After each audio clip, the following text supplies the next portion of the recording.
I was just 16 years old when I decided to break my first boundary. I had to do with giving up my education and choosing to move to an unknown future. People still ask me, why did you move to Mumbai? Why did you not complete your educations? I was driven by a need to see if I had the courage to make a life for myself in the most happening city of our country. It is Mumbai that taught me to think big. You must first dare to dream beyond your boundaries. इसे कहते हैं पैसे का जलवा। जिस college ने नहीं दिया था अडानी को एडमिशन, आज 46 साल बाद उसी कॉलेज ने लेक्चर के लिए बुलाया, दिया बड़ा सम्मान। फिर अडानी ने सुनाई अपनी कामयाबी की दास्तान, पूरे हॉल में गूंज उठी तालियां। सम्मान पैसों से नहीं खरीदा जा सकता। हो सकता है आप में से कुछ लोग इस बात से इत्तेफाक न रखते हों, लेकिन आज की दुनिया में पैसा क्या नहीं कर सकता है, इस वाक्य को पढ़कर आपकी धारणा भी बदल जाएगी। ये मामला जुड़ा है देश के जाने माने उद्योगपति गौतम अडानी से। जिस कॉलेज ने कभी उन्हें दाखिला देने से मना कर दिया था, आज करीब 4.5 दशक बाद उसी कॉलेज ने शिक्षक दिवस पर अडानी को स्पीच देने के लिए बुलाया और उनका सम्मान बढ़ाया। पूरा किस्सा जानकर आप भी कह उठेंगे, पैसों से आखिर क्या नहीं हो सकता। दरअसल मामला है साल 1970 के दशक का, जब गौतम अडानी ने शिक्षा के लिए मुंबई के कॉलेज में आवेदन किया था, लेकिन कॉलेज ने उनके आवेदन को अस्वीकार कर दिया। उन्होंने आगे की पढ़ाई नहीं की और कारोबार का रुख किया। अब करीब 46 साल बाद अडानी 220 अरब डॉलर का साम्राज्य खड़ा कर चुके हैं और उसी कॉलेज में उन्हें शिक्षक दिवस पर छात्रों को स्पीच देने के लिए बुलाया गया। मुंबई के जय हिंद कॉलेज के पूर्व छात्रों के संघ के अध्यक्ष विक्रम नानकानी ने बताया कि अडानी 16 साल की उम्र में मुंबई चले गए थे और हीरे की छटाई का काम करने लगे थे। उन्होंने साल 1977 या 1978 में शहर के जय हिंद कॉलेज में प्रवेश के लिए आवेदन किया था, लेकिन उनके आवेदन को खारिज कर दिया गया। उनके बड़े भाई विनोद अडानी पहले से ही उसी कॉलेज में पढ़ते थे।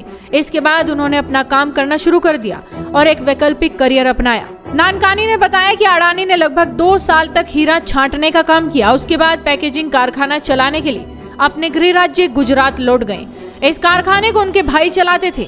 अडानी ने साल 1998 में जिंसों में व्यापार करने वाली अपनी कंपनी शुरू की और फिर कभी पीछे मुड़कर नहीं देखा। अगले 2.5 दशक में उनकी कंपनियों ने बंदरगाह, खदान, बुनियादी ढांचा, बिजली, सिटी गैस, नवीकरणीय ऊर्जा, cement, real estate, data centre और मीडिया जैसे इलाकों में कदम रखा। आज अडानी की कंपनियां विभिन्न कारोबार से जुड़ी हैं। बुनियादी ढांचा क्षेत्र की उनकी कंपनी देश में 13 बंदरगाहों और 7 हवाई अड्डों का भी संचालन करती है। आज उनका समूह बिजली के क्षेत्र में भी निजी क्षेत्र की सबसे बड़ी इकाई है। इतना ही नहीं, उनकी कंपनी सबसे बड़ी नवीकरणीय ऊर्जा उत्पादक है, देश की दूसरी सबसे बड़ी सीमेंट कंपनी चलाती है, एक्सप्रेसवे का निर्माण कर रही है और एशिया की सबसे बड़ी झुग्गी बस्ती का पुनर्विकास भी करने जा रही है। अब जिस कॉलेज ने उनका आवेदन अस्वीकार कर दिया था, उसी कॉलेज में वो स्पीच देने पहुंचे। अडानी ने breaking boundaries, the power of passion and unconventional paths to success विषय पर अपनी बात रखी। 62 साल के अडानी ने कहा कि वो केवल 16 वर्ष के थे जब उन्होंने अपनी पहली सीमा को तोड़ने का फैसला किया। इसका संबंध पढ़ाई लिखाई छोड़ने और मुंबई में एक अनजाने से भविष्य की ओर जाने से था। लोग अब भी मुझसे पूछते हैं, आप मुंबई क्यों चले गए? आपने अपनी शिक्षा पूरी क्यों नहीं की? इसका उत्तर सपने देखने वाले हर युवा के दिल में है, जो सीमाओं को बाधाओं के रूप में नहीं बल्कि चुनौतियों के रूप में देखते हैं, जो उसके साहस की परीक्षा लेती हैं। My dear friends,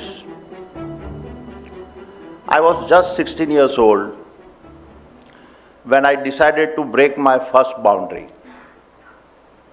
I had to do with giving up my education and choosing to move to an unknown future in the city of Mumbai.